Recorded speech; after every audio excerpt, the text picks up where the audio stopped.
సంపత్ గారు ఇక్కడ. హలో అండి, good morning, good afternoon. Good afternoon అండి. So myself Hemamalini here.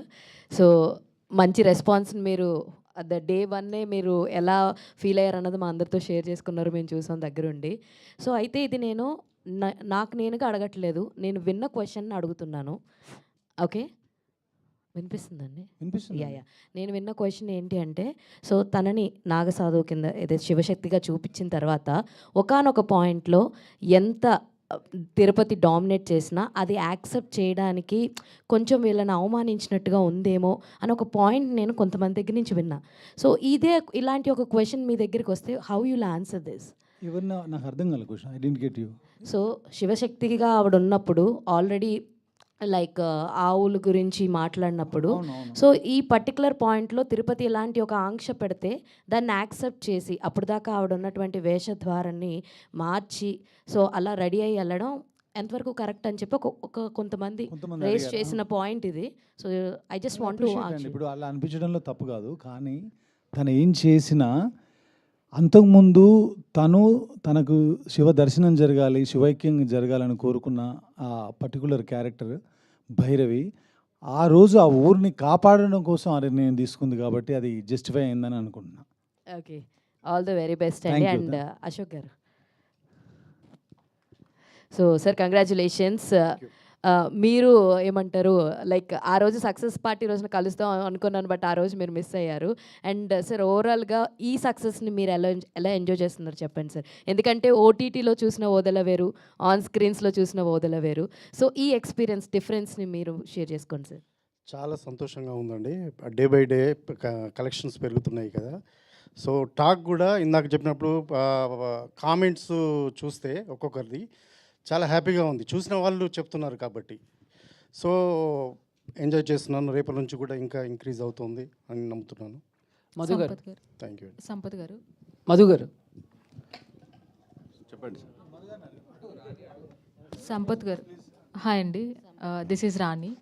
So first of all ఓం నమ శివాయ అండ్ హరహర మహాదేవాకి. సో ఇంత మీనింగ్ ఉందా అనేది నాన్ రిలీజియస్ పీపుల్ కూడా సినిమా చూసి చాలా అప్రిషియేట్ చేస్తున్నారు. సో చాలా థ్యాంక్స్ అండి, ఒక సనాతన ధర్మాన్ని ఇంత చక్కగా చూపించినందుకు. అండ్ నాకు థ్యాంక్స్ చెప్పారు, నేను నా వైఫ్కి చెప్పాలి. 4-5 ఏళ్ళ నుంచి రుద్ది రుద్ది రుద్ది నన్ను ఇటు మార్చేసింది. సో ఓ రకంగా నా జన్మ ధన్యమైంది. అలాగే ఇక నుంచి ఎవరైనా అటువైపు ఆ దారి వైపు వెళ్తే వాళ్ళందరికీ కూడా నా లైఫ్లో ఉన్న పీస్ కానీ సంతోషం కానీ వాళ్ళ లైఫ్లో కూడా ఉంటుందని నేను నమ్ముతున్నాను. అండ్ ఇండస్ట్రీకి సంబంధించిన వాళ్ళే కాదు, బయట వాళ్ళు కూడా చాలా బెస్ట్ కాంప్లిమెంట్స్ ఇస్తున్నారు. సో ఇండస్ట్రీ నుంచి మీకు వచ్చిన బెస్ట్ కాంప్లిమెంట్స్ ఏంటండి? ఇండస్ట్రీ నుంచి అంటే మంచి సినిమా అని చెప్పేసి మాట్లాడారు, కానీ బెస్ట్ కాంప్లిమెంట్స్ పర్టికులర్గా ట్వీట్ ద్వారానో మెసేజ్ ద్వారానో నాకు ఎవరు చేయాల. Maybe it is too early కదా, ఇంకా 3 రోజులే. వాళ్ళు కూడా కొన్ని రివ్యూస్ కొన్ని మాటలు విని చూసుండకపోవచ్చు, రాబోయే రోజుల్లో చూడొచ్చు. చూసిన తర్వాత డెఫినెట్గా అప్రిషియేట్ చేయాలి. ఇండస్ట్రీలో కల్చర్ ఉందిలేండి, ఎలా బాగున్నది. ఈ రోజు కాకపోతే రేపు, రేపు కాకపోతే ఎల్లుండి మళ్ళీ అది రీచ్ అవుద్ది. అండ్ ఓదెల రైల్వే స్టేషన్ తర్వాత ఓదెల 2 మీద ఎక్స్పెక్టేషన్స్ పెరిగినాయి. ఒక పోస్టర్తో ఎక్స్పెక్టేషన్స్ని పెంచేశారు. నెక్స్ట్ ఓదెల 3కి ఇంకా ఎలా ఉండబోతుంది అని చాలామంది క్యూరియాసిటీతో అడుగుతున్నారు. మీరు అడిగారు, నాకు ఒక క్వశ్చన్ అయితే కొంచెం మిస్కమ్యూనికేట్ అయింది, అలా చేయకుండా ఉండాల్సింది అనిపించింది. ఏంటంటే చివరిలో తిరుపతి సంహారం జరిగిన తర్వాత మళ్ళీ తర్వాత సైకిల్ ఎలా వచ్చింది అనేది చాలామంది, శివుడు కదా, శివుడే తనని వధించిన తర్వాత ఇవన్నీ ఎక్కడి నుంచి వచ్చింది అని అంటే, యాక్చువల్గా పార్ట్ 3కి మేము రాసుకున్న ఐడియాలో అది నేను ఇప్పుడు రివీల్ చేయకూడదు, కాబట్టి రివీల్ చేస్తేనే చాలామంది బాధపడకుండా ఉంటారు కాబట్టి చేస్తున్నా. అక్కడ చనిపోయింది తిరుపతి అని, అక్కడ కపాల మోక్షం జరిగింది తిరుపతికి అని మీరు ఎందుకు అనుకుంటున్నారు అసలు? అక్కడ ఏం జరిగింది అనేది తెలియదు కదా. అది అంటే ఇప్పుడు అంటే దేవుడు చేసిన తర్వాత మీకు ఈ మాత్రం జ్ఞానం లేదా అని నాకు తెలిసిన ఒక పండితుడు నాకు మెసేజ్ పెడితే ఆయనకు చెప్తే అవునా మరి అది ఎలా సో అందుకని ఈ మీడియా ముఖంగా నేను చెప్తున్నాను, అక్కడ ఏం జరిగింది, అక్కడ అసలు కపాలం మోక్షం జరిగింది ఎవరికి అనేది తర్వాత ఆ పరమాత్ముడు ఆశీర్వదిస్తే ఆ తర్వాత చూద్దాం. కంగ్రాచులేషన్స్. Thank you. వశిష్ఠ గారు. సో మీ వాయిస్కి హ్యూజ్ ఫ్యాన్ బేస్ ఉంటుందండి, అండ్ చాలా భయపెట్టేశారు సినిమాలో, థియేటర్స్లో. అండ్ మీ నుంచి అంటే మీ క్యారెక్టర్ని ఎంజాయ్ చేయాలి అంటే ఖచ్చితంగా అందరూ చెప్తున్నట్టు థియేటర్కి వెళ్ళి ఎక్స్పీరియన్స్ చేయాలి. సో మీ ఎక్స్పీరియన్స్ అండి, ఈ సక్సెస్ని ఎలా ఎంజాయ్ చేస్తారు? ఇట్స్ వెరీ సింపుల్ అండి. అంటే మనం నా వరకు చెప్పాలంటే it's been around some 12+ years as an actor. ఎన్ని సంవత్సరాలుగా ఒక దాదాపు 30+ సినిమాస్ రిలీజ్డ్. ఇదే మొదటిసారి తెలుగులో థియేటర్లో కూర్చొని ఆడియన్స్తో పాటు సినిమా చూడటం జరిగింది. ఇది కొత్త అనుభవం నాకు. అదర్వైజ్ ఎప్పుడు మనం చేసిన సినిమా జనాలకి రీచ్ అవ్వాలి. రీచ్ అయినప్పుడు వాళ్ళు ఇచ్చే ఒక్కొక్క అప్రిసియేషన్ మాటలు, వాళ్ళు చెప్పే ఒక్కొక్క మాటలే మనకి బూస్ట్ అండి. దాని we grow with it. And మనల్ని మన పాత్ని డిసైడ్ చేసేది మనకు వచ్చే అప్రిసియేషన్లు. ఎందుకంటే ఏదో సోసోగా ఉన్నప్పుడు చాలా తెగ పొగడేశారనుకోండి, మనకే డౌట్ వస్తుంది, ఇది ఏదో రాయ్ బాబు నో ఇది. నో మీరు సంధ్యాకి వెళ్ళినప్పుడు, సుదర్శన్కి వెళ్ళినప్పుడు మీరు థియేటర్లో సినిమా చూసి బయటకు వచ్చేసారు. బయటకు వచ్చేసిన తర్వాత మీ వెనకాల వచ్చిన వాళ్ళు కూడా మీతో పాటు వచ్చి ఫొటోస్ కోసం కాకుండా రివ్యూస్ చెప్పి ఎక్కడైతే ఉన్నాయో కెమెరాస్ వచ్చి వశిష్ఠ గారి క్యారెక్టర్ చాలా బాగుందని అప్రిషియేట్ చేస్తున్నారు. That is what we work for అండి. అంటే వాళ్ళ ప్రేమ, వాళ్ళ అప్రిసియేషన్, అదే మన ఆస్తి, అదే మన ఎర్నింగ్. కంగ్రాచులేషన్. Thank you. మధు గారు sir, congratulations. Thank you so అండి. ఇందాక మాట్లాడుతూ రివ్యూస్ గురించి, అంటే రివ్యూ రైటర్స్ కొంచెం సినిమాని అటు ఇటుగా రాసిన, ఆడియన్స్ మాత్రం చాలా బాగుంది అని చెప్పారు. సో ఏంటి అదేమన్నా ఇండైరెక్ట్గా ఏమన్నా రివ్యూ రైటర్స్కేనో రివ్యూ చెప్పే వాళ్ళకి ఏమన్నా వార్నింగా? ఎందుకంటే నిన్న విజయశాంతి గారు కూడా కొంచెం సీరియస్ అయ్యారు రివ్యూస్ మీద. సో ఏంటి ఎలా? నేను ఈ రివ్యూ అంటే యూట్యూబ్ రివ్యూస్ అండి. యూట్యూబ్లో కొంతమంది పెట్టారు ఆ రివ్యూస్ గురించి. మీరు మీడియా మిత్రులు ఇచ్చిన రివ్యూస్ గురించి కాదు. మీడియా మిత్రులు ఇచ్చిన రివ్యూస్ చాలా బాగా ఇచ్చారు, చాలా ఎంకరేజ్ చేశారు. కొత్త ప్రొడ్యూసర్ అనుకోండి మా సినిమాని. యూట్యూబ్లో కొన్ని ఉన్నాయి, వాటి గురించి చెప్పి. వాటన్నిటిని మీకు బాధ వేయడంలో తప్పులేదు, మొదటి సినిమా కాబట్టి. వాళ్ళు ఇప్పుడు అందరు అలా లేరు కదా. ఇప్పుడు మన సినిమాకి మంచి రేటింగ్ ఇచ్చి సినిమా చూడండి మంచి సినిమా, ఇప్పుడు వాళ్ళే మాట్లాడుతున్నారు బాగుందని. సో కాబట్టి మనం బాధపడొద్దు, సంపత్ గారు ప్రేమను మాత్రమే పంచుదాం. సంపత్ గారు వాళ్ళు ఇందాక మాట్లాడుతూ కపాల మోక్షం జరిగిందని అలా అనుకుంటున్నారు అని అంటున్నారు. ఓకే, మేబీ ఇప్పుడు రౌండ్ ఆఫ్ కథకి రౌండ్ ఆఫ్ చేయాలనుకున్నప్పుడు అలాగే చేయాలి. ఒకటి ఉంది అన్నప్పుడు మనం ఒక క్వశ్చన్ మార్క్తో తీసుకోవచ్చు కదా, తప్పుగా ఎందుకు తీసుకున్నారు ఆ పర్టికులర్ మ్యాటర్ అనేది నా ఉద్దేశం. ఓకే, మీరు చెప్పిన దాని ప్రకారం అలా తీసుకున్న 3లో మళ్ళీ తిరుపతి విధ్వంసం చూడబోతున్నాం. ఎవరు చూస్తారో తెలియదు. అదే ఎగ్జాంపుల్గా ఇప్పుడు నేను ఎలా చెప్తాను, ఆయన వింటున్నాడు అన్నీ, ఆయన ఆశీర్వదించాలి కదా చేయండి అని. మళ్ళీ ఇలాంటి ఒక పెద్ద ప్రొడ్యూసర్ని ఇవ్వాలి. బట్ 3లో కూడా తమన్నా గారు కంటిన్యూ అవుతారా, లేకపోతే నెక్స్ట్ ఇంకేమైనా ప్లాన్ చేశారా? తెలియదండి, ఏం తెలియదు. ఇప్పుడు మేము పార్ట్ 1 చేసినప్పుడు పార్ట్ 2 ఉంటుంది అనుకుంటాం. అంటే కాదు, ఈ సినిమా ముందు ఎక్కువ స్పిరిచువల్ లేదు. ఈ సినిమా తర్వాత ఈ సినిమా కాదు, 4-5 సంవత్సరాలు. 4-5 సంవత్సరాల నుంచి ఇంకా మరి వదిలే 3కి ఇంకెక్కువగా ఉంటుంది. ఏమో చెప్పలేము సార్, ఏమైపోతామో తెలియదు. ఇప్పుడు పొద్దున్న లేస్తే ఒక రకంగా ఉంది, చాలా కాముగా, జీవితం అంత ప్రశాంతంగా. ఆయన తలుచుకుంటేనే ఒక తెలియని కిక్ వస్తుంది. అంటే సంపత్ గారు ఇందాక మీరు మాట్లాడుతూ మాకున్న పరిమిత వనరులతో అద్భుతంగా 100% విఎఫ్ఎక్స్ అద్భుతంగా తీర్చిదిద్దామని చెప్పారు. 100%. ఓదెల 3కి కూడా అంచనాలు ఎక్కువగా ఉంటాయి. రోజు రోజుకు టెక్నాలజీ మారుతుంటుంది, సో మారుతుంది కూడా. సో సినిమాకి కావాల్సిందంతా కూడా మన దగ్గరికే వస్తుంది. అవును, సో ఓదెల 3కి ఇది ఎంతవరకు అనుకూలంగా ఉంటుంది? తెలియదు సార్. ఇప్పుడు మనకు ఎప్పుడైనా సరే రిసోర్సెస్ తక్కువగా ఉన్నప్పుడు క్రియేటివిటీ పెరుగుతుంది. ఇప్పుడు మీరు చూసిన విజువల్స్ రీసెంట్ టైమ్స్లో మీరు సౌత్ ఇండియాలో ఆ రేంజు స్నేక్ని కానీ, ఆ రేంజు విఎఫ్ఎక్స్ని కానీ చాలా సినిమాల్లో చూడలా. అవి మేము చాలా తక్కువలో రీచ్ చేయగలిగాం. దానికి అంతటికి ఏంటంటే ప్రీ వర్క్ జరిగింది, చాలా ప్రీ వర్క్ జరిగింది. చాలామందితో కూర్చోవడం జరిగింది, లోకల్ ఆర్టిస్టు. దాని తర్వాత ప్రీవియస్ చేసుకొని దానికి 3Dలో మళ్ళీ ఒకసారి చూసుకొని తర్వాత వీళ్ళ దగ్గరికి అప్రోచ్ అయ్యి చాలా వర్క్ చేశాను. ఎందుకంటే నేను విఎఫ్ఎక్స్ ఎప్పుడు ట్రై చేయాల. మనం అన్నీ 5 పాటలు 5 ఫైట్లు కొట్టి వార్నింగ్ అలా ఉండేవి కదా కమర్షియల్గా. ఇది వచ్చేసరికి నాకే కొత్తగా ఉండింది. సో చాలా ఎంజాయ్ చేసా ప్రాసెస్ని, విఎఫ్ఎక్స్ ప్రాసెస్ని. ఇప్పుడు అది అచీవ్ చేసిన తర్వాత మీరు ఏ ఒక్కరు కూడా విఎఫ్ఎక్స్ గురించి తప్పుగా మాట్లాడాల. అంటే తప్పుగా మాట్లాడలేదంటేనే రైట్ ఉందని అర్థం ఆడ. సో అంత బాగా ఈ బడ్జెట్లో మేము చేసామంటే మళ్ళీ తర్వాత చేసేది ఎప్పుడైనా విఎఫ్ఎక్స్ సినిమా చేస్తే చాలా అద్భుతంగా చేయొచ్చు అనే కాన్ఫిడెన్స్ వచ్చిందని చెప్పాను. మీలాంటి మేకర్స్కి ఇలాంటి విఎఫ్ఎక్స్ స్టూడియోస్ ఇక్కడ అందుబాటులోకి రావడం అనేది సో చాలా వరకు ప్రొడక్షన్ చాలా నాకు ఎంతోమంది ఎంతో, అంటే నేను చెప్పకూడదు, వాళ్ళ ప్లేస్లో కూర్చొని అక్కడ వద్దు మా దగ్గర రండి అని పర్టికులర్గా నాకు వార్న్ చేశారు. మీ కంటెంట్ మీ స్కీములు చూస్తేనే నెక్స్ట్ లెవెల్లో ఉన్నాయి, అక్కడ వాళ్ళ దగ్గర అంత టీం లేదు, అది లేదంటే. నేను ఏమైంది వేళ సినిమా టైంలో ఫస్ట్ టైం ఇక్కడ అడుగుపెట్టా, ఇప్పటి వరకు అది కంటిన్యూ అవుతూనే ఉంది. నాకు ఎందుకో ఇక్కడికి వస్తే ఇంటికి వచ్చిన ఫీలింగ్ ఉంటుంది. అందుకే నేను అభి గారిని కలిసి వాళ్ళని కలిసి వాళ్ళు కూడా నన్ను కలిసి లేదు sir trust us we're going to achieve this అని చెప్పేసి అభి గారు నాకు మాట ఇచ్చినప్పుడు I trusted them and they proved now.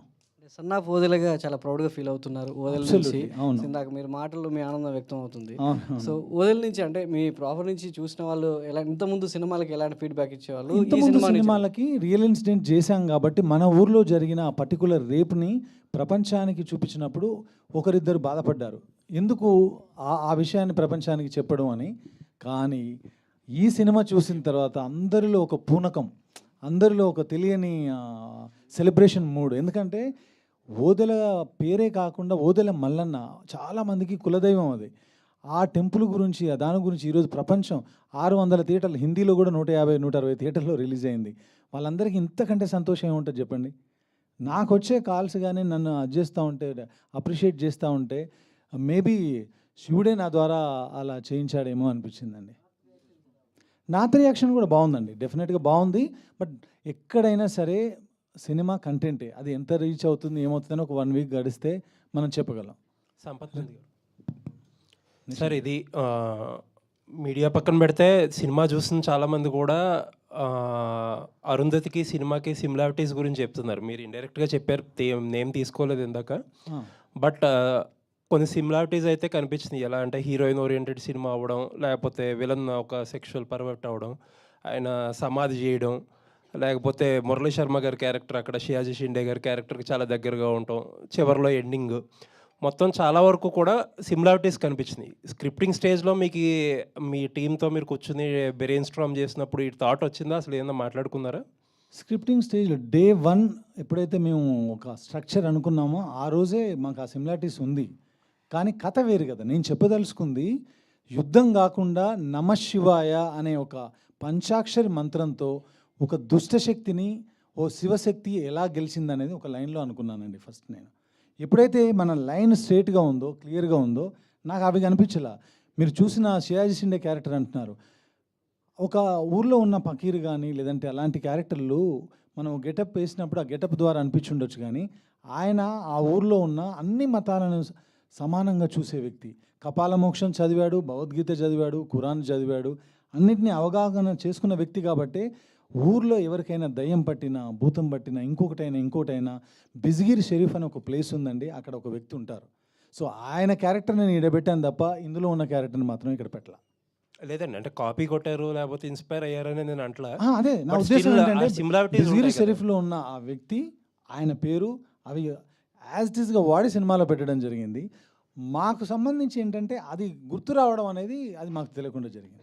Okay, మీరు కథగా చూడండి, ఓవరాల్ నేను ఇప్పుడు చెప్పిందే కథ సింగిల్ లైన్లో. Okay sir.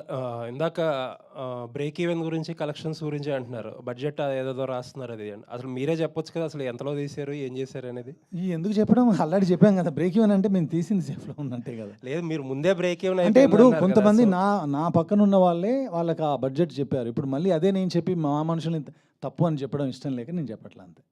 సో మీ పక్కన ఉన్న మనుషులే మీకు ఎగ్నెస్ట్గా పనిచేస్తున్నారు అనమాట. వాళ్ళు తెలియకండి, అగెనిస్ట్గా పనిచేయడం, శత్రుత్వంతో పనిచేయడం కాదు. సో మీ పక్కన ఉన్న మనుషులకు కూడా తెలియట్లేదు అనమాట మీరు ఏం చేస్తున్నారు. ఎలా తెలుస్తుందండి? బడ్జెట్ మనం రోజు పనిచేసే వాళ్ళందరికీ చెప్పలేం కదా, ఈ రోజు ఇంత అయింది, ఈ రోజు ఇంత అయిందని. అది ఒక 2-3 మాత్రమే తెలుస్తుంది. ఎనీవేస్, ఆల్ ది బెస్ట్ అండి. Thank you. మధు గారు, ఇక్కడ సార్ యూట్యూబ్ రివ్యూస్ గురించి మీరు మెన్షన్ చేయడం జరిగింది. ఆల్రెడీ తమిళ్ అలాగే మలయాళంలో వాటిని బ్యాన్ చేయాలని ఆలోచన చేశారనమాట. మీరు కొత్త ప్రొడ్యూసర్గా మీ ఆలోచన ఏంటి? దాన్ని బ్యాన్ చేస్తేనే బాగుంటుందండి. ఎందుకంటే ఎంతోమంది ఈ మామూలుగా కొత్త ప్రొడ్యూసర్లు వస్తుంటారు, కొత్త ప్రొడ్యూసర్లు ఇట్లా డిస్కరేజ్ చేస్తే బాగుండదని నా ఉద్దేశం. అయితే వాళ్ళు ప్రపోజ్ చేసింది ఏంటంటే ఒక 1 వీక్ వరకు చేయొద్దు, తర్వాత చేసుకోండి అన్నట్టు ప్రపోజ్ చేశారు. మీరేమన్నా ఫిల్మ్ ప్రొడ్యూసర్ కౌన్సిల్కి ఏమన్నా అప్రోచ్ అయ్యే అవకాశం ఉందా? ఫ్యూచర్లో చూస్తామండి, తప్పకుండా. మీరు చాలా ప్రేమగా ఉంటారు కాబట్టి ఇంతకుముందు ఎక్కడో కొన్ని పుస్తకాల్లో కొంత మనుషులు మాట్లాడుతున్నప్పుడు విన్నా, వాళ్ళు రాళ్ళు వేస్తే ఇల్లు కట్టుకుందాం, ఇటుకలు వేస్తే గోడలు కట్టుకుందాం, అలాగే బురదేస్తే క్లీన్ చేసుకుందాం, ఆ పద్ధతిలో వెళ్దాం, 25 ఏళ్ళు సినిమాలు చేద్దాం మంచివి. ఎందుకు చెప్పండి మనకి? సార్ హిందీ రెస్పాన్స్ అన్బయాస్డ్గా ఉండొద్దు, అదొకటి మాత్రం రిక్వెస్ట్ అంతే. ఎందుకు నమశివాయ, ఆమె చెప్పినట్టే నమశివాయ, జరిగేది జరుగుతూ ఉంటుంది. మనం క్లీన్గా ఉన్నామా లేదా, మనం మంచి సినిమా చేసే ప్రయత్నం చేసామా లేదా, అంతవరకే. సార్ హిందీ రెస్పాన్స్ ఎలా ఉంది నార్త్ బెల్ట్లో? నార్త్ బెల్ట్లో రివ్యూస్ బాగున్నాయి, కలెక్షన్స్ కొంచెం వీక్ ఉందండి. దానికి రీజన్ ఏంటంటే మేము ఇక్కడ కూర్చున్నాం, మేమేదో కమిట్మెంట్తో 17th రిలీజ్ అవ్వాలి, మీ అందరికి కూడా 5.1లో సినిమా చూపించాం. మేము వెళ్ళి ప్రమోట్ చేసే టైం మాకు లేదు. తమన్నా వెళ్ళి వేరే సినిమా షూటింగ్లు ఎక్కడో ఊటీలో ఉన్నారు, ఆవిడ కంప్లీట్గా లాక్డ్. అక్కడ నుంచే 2 రోజులు లాక్కొచ్చాం, బట్ ఇప్పుడు లాక్ రాలేని పరిస్థితి. సో రిలీజ్ టైం అనేది మాకు అంతగా కోఆపరేట్ చేయలేదేమో అనిపిస్తుంది. బట్ చూడాలి, ఆయన అయితే అంటున్నారు నెక్స్ట్ వీక్ నుంచి డెఫినెట్గా బాగుంటుంది, అంటే మౌత్ టాక్ స్ప్రెడ్ అవుతుందని అంటున్నారు. ఇట్ ఈస్ టూ ఎర్లీ అండి, దాని గురించి ఇప్పుడు పక్కా కామెంట్ చేయలేను నేను. బట్ ఓవరాల్గా బాగుంది కదా, అదైతే చెప్పగలను. సంపత్ గారు ఏమండి? హాయ్ అండి. First of all congratulations. So Thank cinema చాలా బాగుంది అండ్ Thank రిలీజ్ అయ్యాక కూడా మనం మాట్లాడుకున్నాం. బట్ తమన్నా గారి గురించి చెప్పండి, because for the first time ఆవిడ చేస్తున్నారు. బట్ ఏ సీన్ చేస్తున్నప్పుడు అంటే లైక్ మీకే అనిపించింది లైక్ ఆవిడ ఎంత కష్టపడుతున్నారో ఒక మంచి రిజల్ట్ రావాలి అని, విత్ సీన్? పర్టికులర్గా క్లైమాక్సేనండి. మిగతా సీన్లన్నీ తన కేక్ వాక్ లాగా చేసుకుంటూ వచ్చింది, ప్రిపరేషన్ ఉంది. I use to send voice notes, దానికి సంబంధించిన రెఫరెన్స్ ఇమేజెస్ ఇట్లాంటివన్నీ పంపిస్తుండేవాడిని. క్లైమాక్స్ చేస్తున్నప్పుడు మాత్రం తను కొంచెం కాఫ్తో స్నీజింగ్తో సఫర్ అవుతుండే. బట్ ఆ టైంలో కూడా ఎవ్రీడే నైట్ 13 days ఏమో చేసాం. ఆ 13 days అంత డస్ట్, ఆ పసుపు కుంకుమ అవన్నీ ఏ ఒక్క షాట్లో కూడా ఇరిటేట్ అవ్వకుండా ఒకే టేక్ ఓకే అవ్వనప్పుడు కూడా తను పెట్టిన ఎఫర్ట్స్ చూస్తే ఈవిడ మొత్తం ఇంతకుముందుకి ఇప్పటికి చాలా మారిపోయింది, కంప్లీట్గా డెడికేటెడ్గా ఉంది పాత్రలో అనిపించింది. పర్టికులర్ క్లైమాక్స్లో మాత్రం ఐ ఫెల్ట్ ఇట్ అండి. సో అంటే లైక్ ఫస్ట్ ఇందాక అంటే లైక్ మాలో ఒక రిపోర్టర్ అడిగిన క్వశ్చన్ అడుగుతున్నా. సో ఆవిడ శివశక్తి కదా అండ్ శివుణ్ణి పూజిస్తారు కదా. సో తిరుపతి లాంటి ఒక దుష్టశక్తి ఆవిడ్ని కావాలని కోరుకున్నప్పుడు ఒక క్షణం కూడా ఆలోచించకుండా వెంటనే ఓకే చెప్పేశారు కదా. సో ఎంతవరకు ఇది కరెక్ట్ అవుతుంది, ఎంతవరకు ఇది కరెక్ట్ అని చాలామంది క్వశ్చన్ ఉంది. ఇది ఒకనొక పాయింట్ ఆఫ్ వ్యూలో మీకు ఎప్పుడైనా అలా అనిపించింది? నేను మాట్లాడానండి ఈ విషయం, నేను మాట్లాడిన తర్వాత ప్యాసివ్గా సెకండ్ హాఫ్ ఉంటుంది మీకు. తమన్నా అప్రోచ్ అంతా కూడా అగ్రెసివ్ కూడా చేయొచ్చు. మనం కొన్ని సినిమాలు అఖండలా కానీ ఇంకోలా విరుచుకుపడి ఇద్దరి మధ్య యుద్ధం కూడా చేయొచ్చు. నేను ఈ దారి ఎంచుకున్నాను, నేను భక్తి అనే దారి ఎంచుకున్నాను. అక్కడ సెకండ్ హాఫ్లో నుంచి ఎలా వెళ్ళాలనుకున్నప్పుడు యాజ్ ఏ రైటర్గా, బీయింగ్ ఏ రైటర్గా ఫస్ట్ వచ్చేది ఏంటి, కొట్లాడుకుంటూ వెళ్దామా లేదా ప్రేమతో వెళ్దామా, భక్తితో వెళ్దామా. నేను భక్తితో చెప్పాలనుకున్నాను కాబట్టి వాళ్ళందరినీ, ఆమెకు ఆ నమ్మకం ఉంది, గుడ్డి నమ్మకం. నేను ఆయన అన్నది చేస్తే శివుడు చూస్తూ ఊరుకోడు, శివుడు వచ్చి నాకేదో శక్తి ఇచ్చి వాడిని సంహరిస్తాడు అనే నమ్మకం ఉంది కాబట్టి ఆ పంచాక్షరి మంత్రాన్నే చదువుకుంటూ వెళ్ళిపోయింది. 110 కోట్ల సార్లు పూర్తి చేయడం, జన్మలుగా తను అనుకుంటూ వచ్చిన తన ప్రతిఫలం రావడం, ఇదంతా జరిగింది. సో అవన్నీ ఒకదానికొకటి ఇంటర్లింక్డ్ అండి. ఓకే. తిరుపతి వశిష్ఠ గారు హాయ్ అండి. సో బేసికల్గా అందరూ చెప్పినట్టు మీ వాయిస్కి పెద్ద ఫ్యాన్. బట్ వన్ థింగ్ అడగాలి ఏంటి అని అంటే, డైలాగ్ వార్ జరుగుతుంది మీకును మన తమన్నా గారికి జరుగుతుంది కదా. అందులో శివుణ్ణి మీకు ఇష్టం వచ్చినట్టు తిడతారు. బట్ అప్పుడు ఆ సీన్ చేస్తున్నప్పుడు కానీ, డబ్బింగ్ చెప్తున్నప్పుడు కానీ, what is your experience on that? Definitely it is strange. నేను శివభక్తుడే. అయితే చాలా కష్టంగా ఉంటుంది. అంటే దట్ థాట్ ఆఫ్ శివుడిని గురించి అలా మాట్లాడేటువంటి థాట్ కొంచెం ఇబ్బందికరంగా ఉంటుంది. కానీ we all know what we're doing. అది ఒక సినిమా, అదొక సీను, ఆ సీన్ ఇంటెన్షన్ ఒకటి ఉంది. ఆ ఇంటెన్షన్ అంటే శివుడిని తిట్టి నేను పెద్దోడు అని చూపించక్కర్లేదు తిరుపతికి. అక్కడ తిరుపతికి ఉన్న స్టాండ్ ఏంటంటే ఐఎమ్ ద సుప్రీం పవర్ అనేది. సో ఎవడొచ్చిన వాడే ఏం చేసుకోలేదు, గోడులో కూర్చున్నాడు, నువ్వేం పిగుతావు అనేట్టుగానే ఉంటుంది approach. So he's full of vengeance. చచ్చిపోయిన శవానికి శిక్షిస్తే అదేంటండి, అరాచకం ఏంటి అనేది అతని బాధ, తిరుపతి బాధ. సో ఆ తిరుపతిగా ఉన్నసరికి నాకు అసలు ఏమనిపించలేదు. కానీ నరేషన్ ఇచ్చిన వెంటనే ఇదేంటి ఇలా ఉందండి, అది ఘోరంగా ఉంది కదా చెప్పడానికి అని ఇలా సరదాగా ఇలా డిస్కస్ చేసాం. కానీ I as I've already told you many times, I'm a huge fan of his writing. And ఒక్కొక్క మాట చాలా అంచనా వేసి, చాలా రిథమ్గా, ఒక మ్యూజికల్గా ఉంటుంది ఒక్కొక్క మాట కూడా. అండ్ వాటిని అడ్రస్ చేస్తాడు కూడా ఆయన. సినిమాలోనే. సో మీరు సినిమా చూస్తుంటే మీకు తెలిసి ఉంటుంది. సో ఎందుకు తిడతాడు, తిట్టిన తర్వాత ఏమవుతుంది, that's that. Yes done. Ashok garu hi అండి. సో యాజ్ అ డైరెక్టర్గా అంటే లైక్ ఏ సీన్ మీకు చాలా ఛాలెంజింగ్గా అనిపించింది, టఫ్ అనిపించింది? క్లైమాక్స్ అండ్ పంచభూతాలు అండి.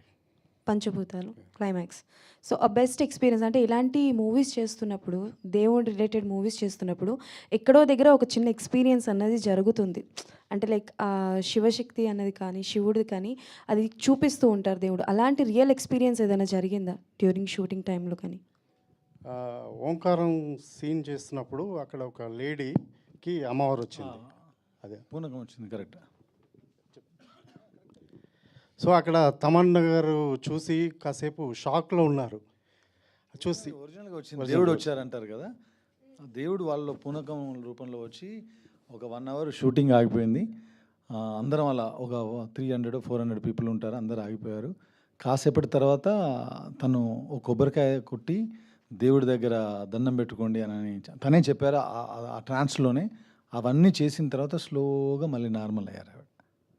Ashok garu sir, cinema starting నుంచి అండ్ ప్రమోషన్స్ అన్నీ పీక్స్లో ఉన్నాయి. వశిష్ఠ గారు, తమన్నా గారు, సంపత్ గారు ఎప్పుడు కనిపిస్తూనే ఉన్నారు. అండ్ ఇంటర్వ్యూస్లో కానీ మొన్న రిలీజ్ రోజు సక్సెస్ మీట్లో కానీ మీరు ఎక్కడా కనిపించలేదు సరిగ్గా, అంటే ఇప్పుడు వరకు చూసుకుంటే. సో ఏంటి, కొంచెం దూరంగా ఉందామనా, లేకపోతే సంపత్ గారి ఫేస్ కదా ఆయన ఉంటే బాగుంటుందన్న ఇంటెన్షన్తో ఏమన్నా కొంచెం దూరంగా ఉన్నారా? లేదు, 17th మొత్తం థియేటర్లు అన్నీ తిరుగుతున్నాను నేను. సంపత్ గారు ఉన్నారు కదా, ఆయన ఉంటే నేను బట్టి. సంపత్ గారు అంటే చిన్న సరదా క్వశ్చన్ ఒకటి, తప్పుగా అనుకోకండి. అంటే సినిమా మొత్తం పక్కన పెట్టేస్తే ఆల్రెడీ తిరుపతి అనేవాడు బయట తిరుగుతున్నాడు ఆత్మగా, పెళ్ళయి ఫస్ట్ నైట్ జరుగుతున్న వాళ్ళని చంపేస్తూ ఉంటాడు. ఆల్రెడీ ఒక ఇన్సిడెంట్ జరుగుతుంది ఇంట్లో, అండ్ ఊరు మొత్తం ఎతుకుతాడు, ఎక్కడ కనిపించరు. అంటే విశిఖ గారి ఆ ఫస్ట్ నైట్ సీన్ ఎక్కడో ఊరి అవతల పంట పొలాల్లో పెడుతూ ఉంటారు. అది కొంచెం ఏంటి ఇలా కూడా చేసుకుంటారు అనిపించింది. అదేమన్నా రియల్ ఎక్స్పీరియన్సా ఊర్లో ఏమన్నా? రియల్ ఎక్స్పీరియన్స్ నా ఎక్స్పీరియన్స్లో నుంచి వచ్చింది కాదు అది. మీరు మీరు మీరు కొన్ని విన్నారా? సంక్రాంతి కోళ్ళ పందాలు అలాంటివన్నీ విన్నారు కదా. సో ఒక్కొక్క దగ్గర ఒక్కొక్క రకమైన విధానం ఉంటుంది. కాకపోతే ఒక ఎక్స్పీరియన్స్ ఉంది నాకు. నేను చిన్నప్పుడు మాకు పొలాలు ఉన్నాయి, మా నాన్నగారు చేస్తారు. నా చిన్నతనంలో 5th standard 6th standardలో ఉన్నప్పుడు మాకు మొక్కజొన్న తోటలో మంచి ఉండేది. మంచం కాదు, మంచనే. దానికి ఎక్కడానికి ల్యాడర్ ఉంటుంది, అక్కడ ఎక్కి కూర్చోవడం, తినడం, అది చాలా సరదాగా ఉండేది. కొన్ని ఉన్నాయి మాకు, చాలా ఎక్కువ ప్లేసే ఉంటుంది అనమాట. చూస్తే మీరు అక్కడ చూసినప్పుడు ఎలాంటి ఫీలింగ్ ఉందో అలాంటి ఫీలింగ్ ఉంటుంది. కాకపోతే అప్పుడు నాకు 5 ఏళ్ళు, అది గుర్తుపెట్టుకోండి.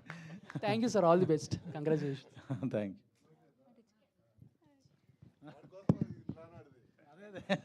నీకు సెట్ చేద్దాం గట్టిగా మాట్లాడి. Thank you to all the media people, thank you to all the cameramans, photographers, and thank you to whole the team of Odela 2. Once again, congratulations Sampath gariki, Vasishtha gariki, Madhu gariki, Ashok gariki. Thank you. So Odela 2 theaters lo run release ayi successful ga run avutundi. Chudani vallu velli chudandi, chusina vallu malli malli chudadagga cinema Odela 2. Thank you so much. Thank you one and all.